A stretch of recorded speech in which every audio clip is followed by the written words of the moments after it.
Annie has a peaceful life in a small town in Finland, while outside the borders of this order, a continual war is raging. In the opening scene, several soldiers are traveling by cart when they are ambushed by the Russian soldiers. One of the people in the cart is Veikko, another main character. He manages to get out of the cart in time, and tries to fight back the attackers while his companions pass away one after another. Eventually, he gets badly wounded and is taken home. Annie works at her father's bakery. One day, when she gets there, she sees one of her co-workers mourning uncontrollably. When Annie gets down to investigate, she learns a terrible truth. There was an ambush against a group of soldiers, one of which was Annie's brother, Arnie. Unfortunately, there's only one man who survived the attack, and it isn't him. And so Annie gets dressed all in black and goes home to mourn the tragedy. Now we are introduced to her father, a terribly insensitive man. He thinks of the loss of his son as a mere misfortune, a result of Arnie's sloppiness. He eats his food calmly and expects everyone else to do so too. A short time after that, Annie visits the stables to get Arnie's horse, Leinu. She speaks with the veterinarian there, who mentions how disturbed the war horses are. War takes a toll on animals, both in physical and psychological ways, just as it does on soldiers. Leinu isn't an exception. Veikko is recovering in the same area as other wounded soldiers, waiting to see how the situation in Finland changes. A peaceful life in the farmlands might be what's waiting for him after the war. In the next scene, Annie learns about the decision that her father made without her in the bakery. She gets into his office to better understand what is happening, and is told that she no longer runs this bakery. She was only supposed to maintain it for a little while until the men of the family got back. And so, now that her father is ready to take the reins once more, she should quit pretending to be in charge. Annie won't have an easy prayer, however. She won't stand being thrown away like this. To lay off some steam, she visits Leinu in the next scene. She finds Veikko standing next to her brother's horse. And so, they meet each other for the first time. Annie finally gets to know how her brother passed away in more detail, and after a while, Veikko catches her attention. He's a weird man, talking about the ambush and its aftermath very lightly, not considering the fact that he's talking to the sister of one of the victims. His connection with Leinu seems to be strong too. Later, when Annie stands in between reunited couples, she looks around sorrowfully, and suddenly it dawns on her, she's alone.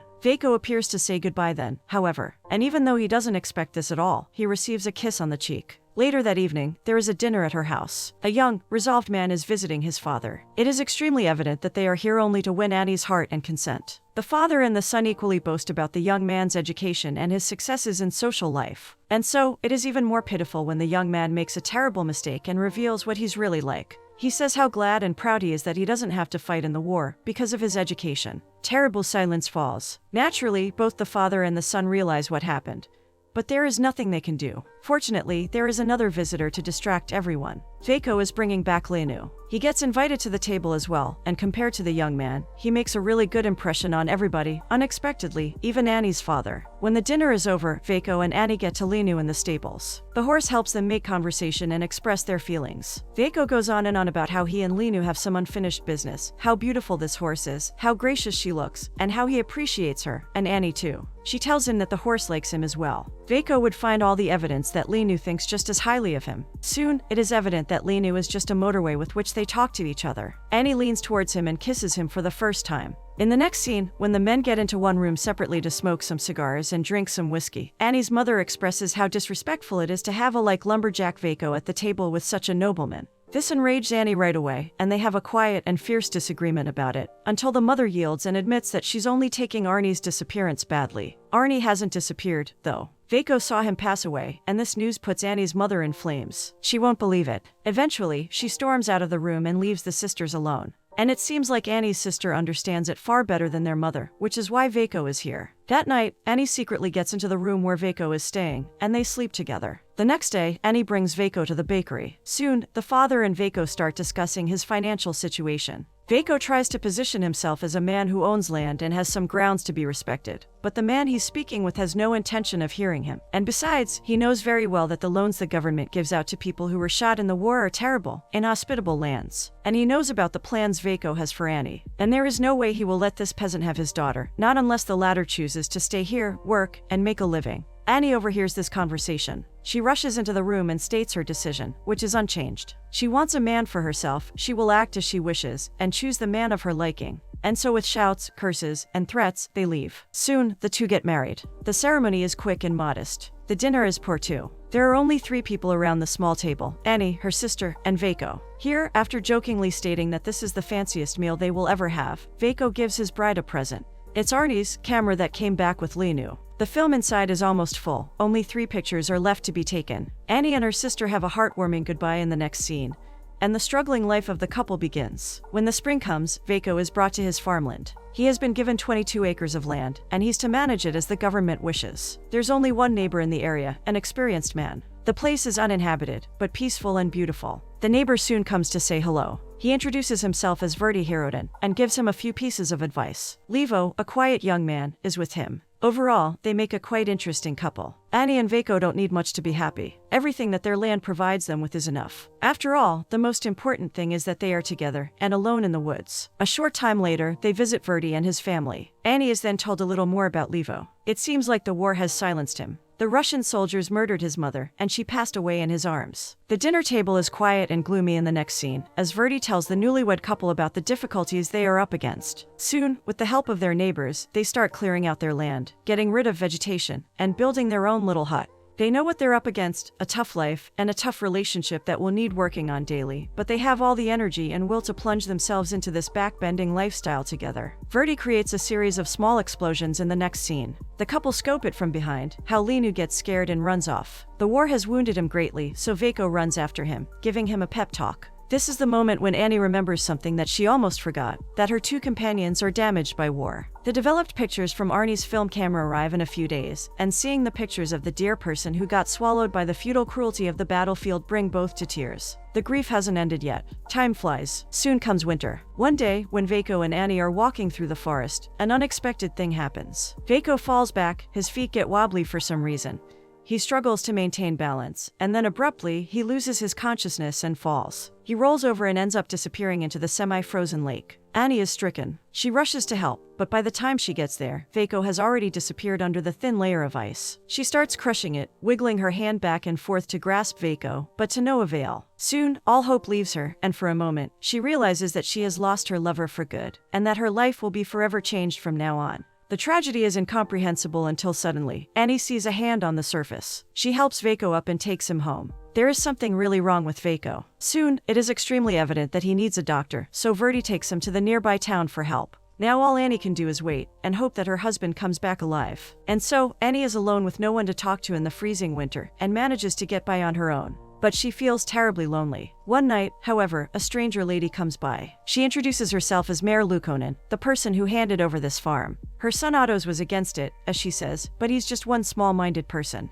Mayor then gives out a bag full of Christmas dishes. It has been a long time since Annie has had something tasty and fancy, and it has been a long time since she had a real conversation with another person. Mare seems to be a wonderful, kind person, the type of individual you would share all your struggles with, and this is exactly what Annie does. And it is as if a huge weight has left her shoulders, after a tear of 2 rolls from her eyes. Eventually, she opens the biggest package Mare brought, and discovers in amazement that there's a gramophone in it. The next day, Annie meets the previous owner of the gramophone. It is Otto's, the son of Mare. He comes to her from the middle of the lake, and gives her a fish he just got from the lake as a sign of good intentions. However, their conversation is still filled with some underlying hostility. Otto's is definitely still crying over the land he once owned. One way or another, Annie gets through the winter. The spring comes, and Veiko is still in the hospital, getting letters from his wife and learning about her life in this way. Annie now has other animals and a small farm, which she manages on her own. Labor is hard on her, but she gets by in the hope that Veiko will one day come back. One day, she hears the roar of an engine outside and goes to see who it is. It isn't Veiko, but Annie is still over the moon to see the person who arrived. It is her sister, who has come to her in secret.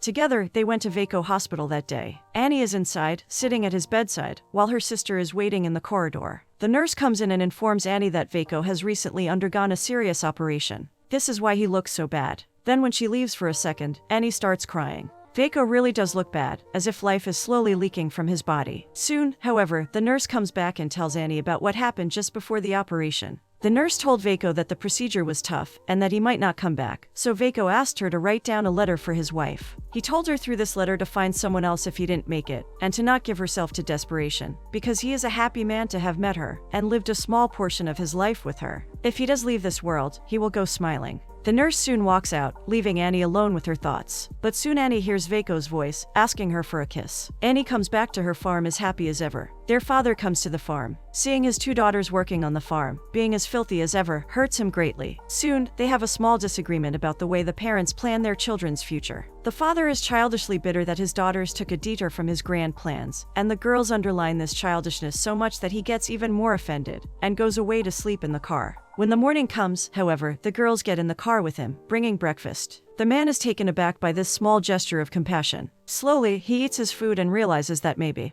his daughters did grow up to be astounding human beings. Soon, Annie's family leaves, and she is again alone in the village. She mounts Lenu and goes to the post office box, where Otto sits all alone. There, he starts acting weird. He obscenely and indecently flirts with Annie, not even covering up the fact that he wishes her husband to be deceased. He even goes so far as to ask her to marry him if something bad happens to Veiko. Annie is uncomfortable all the while. She maintains a bitter and awkward smile, and eventually rides away, leaving the filthy creature alone. In the next scene, there is a big commotion in the Verdi family. The old man hits Levo while he tries to work, and this results in a huge fight. Levo has had enough. In a matter of seconds, we understand that Verdi's daughter is fed up too. She and Levo have loved each other for a long time, but have chosen to keep their feelings hidden. Now the girl rushes to Levo, and in front of the old man, they kiss each other over and over again. Finally, Levo pours cement at Verdi's feet. For a moment, it is obvious that something terrible is going to happen. But the old man's eyes suddenly freeze, and everybody turns away to see what he's looking at. It's Veiko. He has returned, and Annie darts away to embrace him. And after such a long time, they have time to spend alone. And so, with this, their passionate lives resume. Gradually, their farm gets bigger and richer, but not without a price. They must pay with their hard labor. As spring comes, they clear the ever-growing vegetation and set the entire meadow on fire. But tiring as it is, these are the moments of celebration. But sometimes they must have their first, or at least minor, disagreement. Such things happen when Annie and Veiko are fishing. There, a fellow villager comes near them with his boat, and Veiko invites him and another man to rest at his sauna whenever they would like. Annie doesn't like this. She should have been a part of such a decision, so she insists that after men stay at their sauna, Veiko must clean after them. In the next scene, for the first time, we see a serious difference in personality between them. There is a party at Verdi's, and while Annie is eager to meet people and blend in, Veiko is extremely anxious and stands around a corner alone. There, Otto comes to him. He is a little drunk and has no boundaries, so he threatens him, not hiding his loathing towards him. The land was his own, and he wouldn't have sold it if not for the government. Weirdly, he blames it all on Veiko. The latter soon avoids him and returns to the party, which continues inside due to the coming storm. There, Veiko gets too emotional and longs to go home, so much so that he asks Annie to leave the party abruptly. This doesn't happen, though, and when the dancing starts, Annie discovers that Veiko is dancing with another woman. She is dumbfounded. This isn't all, though. Otto comes to her and invites her to dance with him. Annie agrees, but soon has to slap the drunkard in the face. The latter then grabs Levo's partner, and with that, a great commotion starts. Out of nowhere comes Veiko, who punches him in the jaw. Almost all men join the fight. In the next scene, in front of Veiko's sauna, 3 men are gathered, waiting for their turn to get inside. There, an old man gives Veiko a piece of advice. He should leave this place, get back into the town, start working on a decent paying job, and have a clean life with his beautiful wife. These words hit Veiko's weakest point. He fears he's not good enough for his wife. He is dreadful about the day, and Annie starts regretting her decision to be with him, a man who has virtually nothing, other than a piece of semi-fertile land. Veiko drinks that night, and doesn't notice at all how Annie comes near the sauna, sees all the people there, and leaves the house to stay with her friend Julie. She leaves a note which Veiko sees that night, when he and another villager named Amonin enter the house to get another bottle of vodka. There's no more alcohol, however, and what's even worse, there's no Annie. Veiko and Amonin leave the house quickly, leaving an oil lamp lying on the floor. When the morning comes, we see the house, and the foot of a sober man entering it. The foot hits the oil lamp and calmly leaves. The house goes ablaze in seconds. Everything Veiko and Annie worked on for so long became ashes and coils in a matter of minutes. In the afternoon, Annie comes back and sees the remnants of her place. And what's even worse, she sees Veiko with another man, lying on the ground, sleeping soundlessly. And a terrible pain is evident in her expression as she turns Lenu around and gallops away. Later that day, we see her get back to her old home. Slowly and grievingly, she walks around the empty house, and eventually enters her room to lay on her old bed. Meanwhile, Veiko sobers up and realizes what happened. His life has changed drastically. Annie's father has completely given himself to pride at this point.